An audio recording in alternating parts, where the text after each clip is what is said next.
Okay, the book that I had originally chose for this assignment, I ordered it through Mobius and it never came in yet.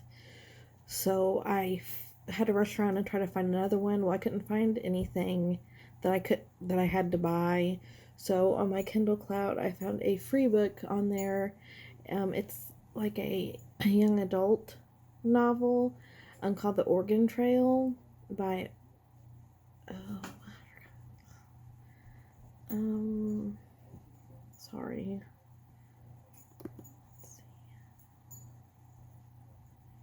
Doeden. Matt Doeden.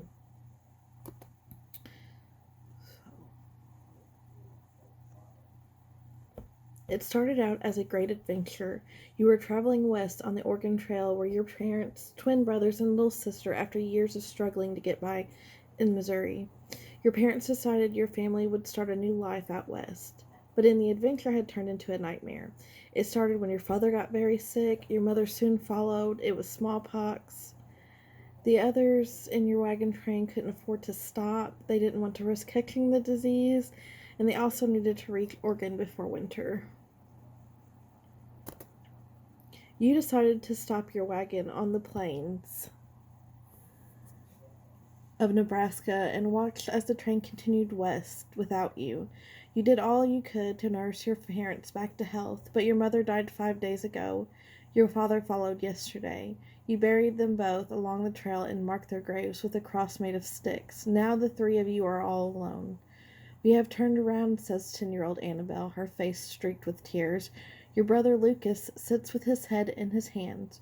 Your father's rifle lies beside him. There's nowhere for us to go back to, he says, with a sigh. We sold everything we owned. But it's so far, Annabelle says. How can we do it alone? You wipe your hands on your apron. Lucas is right, you tell her. Lucas and I are 17. We'll be 18 by the time we make it to Oregon. That's old enough to stake a claim and start a life. We have to go now, Lucas says. He stands and he begins to hitch your mules to the wagon. We're already almost 2 weeks behind the wagon train. We haven't seen another wagon for days. If we don't go now, we won't make it before winter. There's another reason to hurry. When you left Missouri, you thought you had enough food and supplies. You have a good team of mules to pull your wagon, as well as your father's reliable mare. You have pots, pans, tools, fishing gear, and 2 good rifles. You left with water casks, flour, bacon, dried beef, sugar, and salt, but over time your food stores have dwindled. You ate too much early in your journey and lost some food to spoilage. Even if you leave now, you are not sure you'll have enough. Annabelle looks worried. Look, you tell her. We just have to follow the trail. Right along the Platte River will be to Fort Bridge before you know it. The trail isn't hard to follow. The prairie grass are beaten down, the bare dirt in places, but that also creates a problem. Your mules need grass to eat, so does the mare. There isn't enough on the trail. Lucas suggests turning to the north in search of better grazing land, but you worry about leaving the main trail. It takes half the day, but you find the grass that the mules and horse need. You unhitch the team and let them graze.